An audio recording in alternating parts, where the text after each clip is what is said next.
अवश्य चलेंगे, लेकिन आप पहले हमारे घर तो चलो, बाबा से मैया से मिलके तो आओ, तभी तो चलेंगे।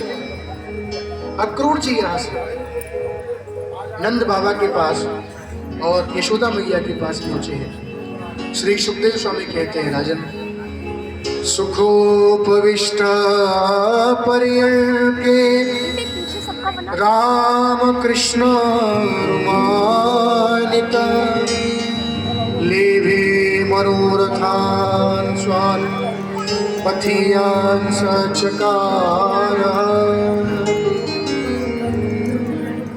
अक्रूर जब मैया यशोदा से मिले हुए, बाबा नंद से मिले हुए, अक्रूर ने प्रार्थना करी, बाबा मैं आपके दोनों लालन को यहाँ मथुरा लेने के कार्य आए हूँ। मैया यशोदा ने जैसे ही सुनो कि मेरो कन्हैया मोसो दूर जा रहे हैं, मथुरा जाएगो, तो मैया वहाँ बैठी बैठी रोने लगी है। कृष्ण तू मोको छोड़ के जाएगो लाला?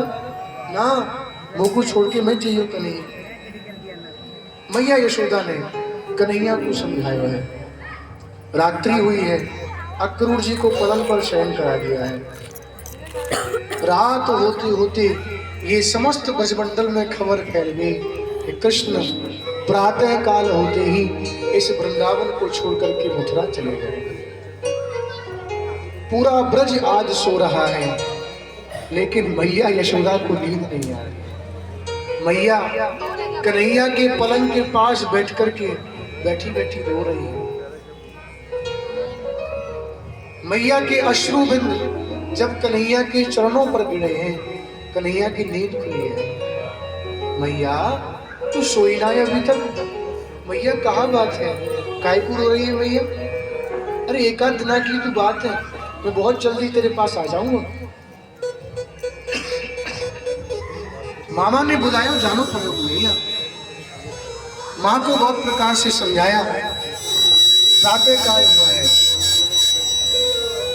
प्रातः काल जब हुआ, अक्रूर जी यमुना जी में स्नान करने गए और जब लौट करके आए तो अक्रूर जी ने देखा कि समस्त ब्रज की गोपियां ये ग्वाले नंद के द्वारे पर भीड़ लगा करके खड़े हुए हैं। कन्हैया आज तो हमको छोड़ के जा रहे हो कन्हैया, कदापि ना जाओ कन्हैया, ये ब्रजवासी तुम्हारे बिना एक क्षण की नहीं रह सके कन्हैया, हमें छोड़ के ना जाओ। अरे तुमने तो प्रतिज्ञा करी है कि आप ब्रज को छोड़ के कभी नहीं जाओगे, पर आज क्यों जा रहे हो कन्हैया, ना जाओ। ये गोपियां जोर जोर से ध्वनि करने लगी, कन्हैया हमें छोड़ के नहीं जाना, ये दुष्ट अक्रूर तुमको लेने आया है। अरे इसका नाम अक्रूर किसने रख दिया? ये तो बहुत क्रूर है, ये तो बहुत क्रूर है जो हमसे आपको दूर लेकर के कन्हैया। सारा ब्रज आज रो रहा है। ब्रज की गैया बछड़े सब नंद महल की ओर देख करके रमा रहे हैं, रुदन कर रहे हैं। कन्हैया रथ पर बैठे हैं और मैया यशोदा ने कही, कन्हैया ने रुक तो जा लाला, तेरो तिलक कर दो। मैया ने कन्हैया को तिलक करो और एक चांदी की कटोरी में लाला को माखन मिश्री दियो है। लाला मैं जानू वहां तो को कोई माखन मिश्री नहीं खवावे हो कन्हैया, ये माखन पी ले जाते। मैया ने समस्त ब्रज ने कन्हैया को विदा किया है। सारे ब्रजमंडल के गोप ग्वाल कन्हैया को दिखाई दे रहे हैं, लेकिन कहीं भी कन्हैया को वृषभानुजा किशोरी जी नहीं दिखाई दे रही है। दूर एक पहाड़ी पर नजर गई, वृक्ष के नीचे श्री किशोरी जी खड़ी खड़ी रो रही है। कृष्ण आज आप गोपी छोड़ के जा रहे हो? हाँ किशोरी जी, आज मैं इस ब्रज को छोड़ के जा रहे हैं। देखो शायद मैं आपसे फिर कभी ना मिल पाऊं। आप मेरी बंसी को ले लें और मेरा मुकुट ले लें।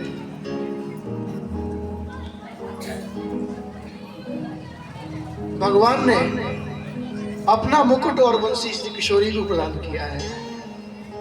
किशोरी जी के चरणों में दूर से दंडवत किए हैं। किशोरी जी आपका कृष्ण ब्रज को छोड़ करके तो जा रहा है, लेकिन आपसे एक ही निवेदन है कि इस कृष्ण को भूल मत जाना। किशोरी जी भूलना नहीं। कन्हैया ने यहाँ किशोरी जी को प्रणाम किया है। प्रणाम करके समस्त ब्रजमंडल से कन्हैया ने यहाँ बुझा दिए। अक्रूर यमुना जी के किनारे पहुंचे हैं और पुनः स्नान करने की इच्छा जताई। अक्रूर जी ने जैसे ही जल में डुबकी लगाई, उन्होंने देखा कि कृष्ण बलराम जल के अंदर विद्यमान हैं, जो ऊपर रथ पर भी बैठे हुए हैं। मानो तो कन्हैया ने इस लीला को करके अक्रूर जी को संदेश दिया, अक्रूर जी ब्रजवासी बल्लभ सदा मेरे जीवन प्राण, मैं इन्हें न तनक बिसारियो मोहे नंद बाबा की जी। ये बात मैं अपने बाबा की सौगंध खा करके कहता हूँ, मैं कभी अपने ब्रजवासियों से दूर नहीं हो सकता, कभी उनको छोड़ करके नहीं जाऊंगा। कन्हैया जब ब्रजमंडल को छोड़ करके जाने लगे, यशोदा मैया ने निवेदन किया, बाबा नंद सो कही मेहर, आप कछु ब्रजवासी को लेके कन्हैया के पीछे जाओ। वहां मथुरा में बहुत उत्पात हुए, हम जाने हैं, कन्हैया की रक्षा करिए। वहां कुछ ब्रजवासी कन्हैया के पीछे पीछे गए। ये मथुरा पहुंचे हैं। जब मथुरा पहुंचे हैं तो मथुरा पहुंच करके सबसे पहले इस मथुरा नगर की शोभा को देखा है। ये ब्रजवासी बोले, कन्हैया हम मथुरा तो आएंगे ना। अक्रूर ने कहा, कन्हैया मेरा काम केवल आपको मथुरा तक लाने का था, मैं अब यहाँ से चलता हूँ। आप नगर का भ्रमण करके कंस के महल की ओर पधारिएगा।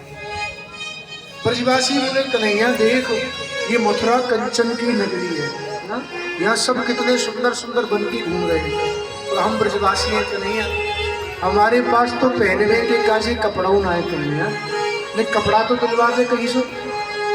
यमुना किनारे गई, वहां एक धोबी था रजक, उसके ऊपर कृपा की है और उससे वस्त्रों को लेकर के यहाँ कन्हैया ने सब ब्रजवासियों को पहनाया है। सारे प्रेम से बोलो राधे राधे। जब पहनाया ये ब्रजवासी बड़े भोले वाले बोले, कन्हैया ये तेने वस्त्र तो दिलवा दिए कन्हैया, लेकिन ये ठीक से आ नहीं रहे, थोड़ा लटक रहे हुए हैं, या कि फिटिंग ठीक नहीं है। कन्हैया इन्हें सही तो करवा दो। कन्हैया दर्जी के पास पहुंचे हैं, उसके ऊपर भी कृपा की है और इन सब ब्रजवासियों को यहाँ सुंदर वस्त्र यहाँ पर भेंट किए हैं। प्रेम से बोलो राधे। आगे जाकर के कन्हैया ने उस त्रिविक्रमा के ऊपर कृपा की है, उस कुब्जा के ऊपर कृपा की है। जानते हो, कुब्जा जब सामने से चली आ रही थी तो कन्हैया ने इनको पुकारा है, कहा कि ए सुंदरी जा रुक तो जाओ, हमारे भी मस्तक पर चंदन लगा।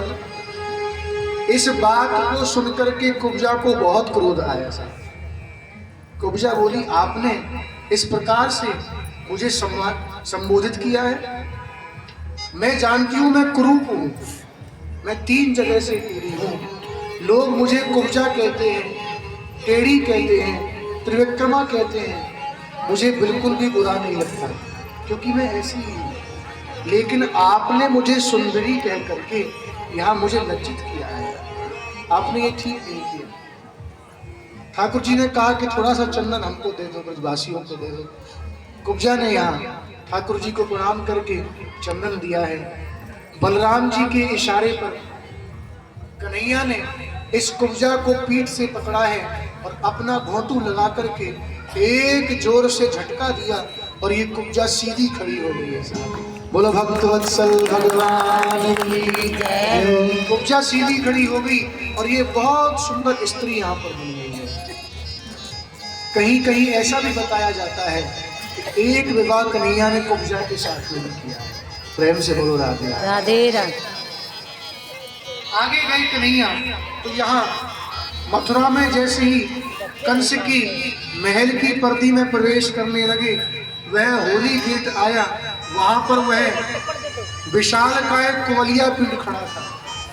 उस कवलिया पीड़ के साथ कन्हैया ने युद्ध किया और उसका पैर पकड़ करके घुमा घुमा करके इसको मथुरा की पर्दी से बाहर अंदर गए और यहाँ मल्लशाला में पहुंचे।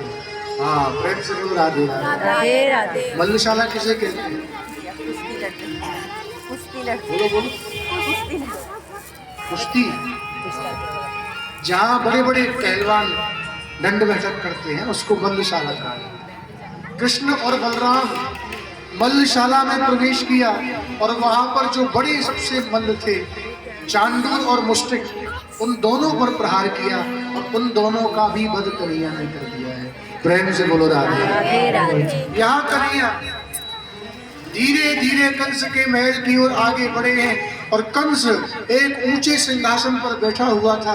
ये दोनों भैया उछल करके कंस के सिंहासन पर लपके हैं, कंस के केस पकड़ लिए और उसको नीचे घसीट दिया। इन्हीं केसों से तुमने हमारी माँ देवकी को घसीटा था। हाँ? तुमने मेरी माँ को बहुत कष्ट दिया था। भगवान ने सबके देखते देखते कंस को एक उल्टे हाथ का मारा है और वहीं कंस के प्राण पखेरु हो गए हैं। बोल भक्तवत्सल भगवान की जय, कंस निकंदन भगवान की जय। भगवान ने यहाँ कंस का वध किया।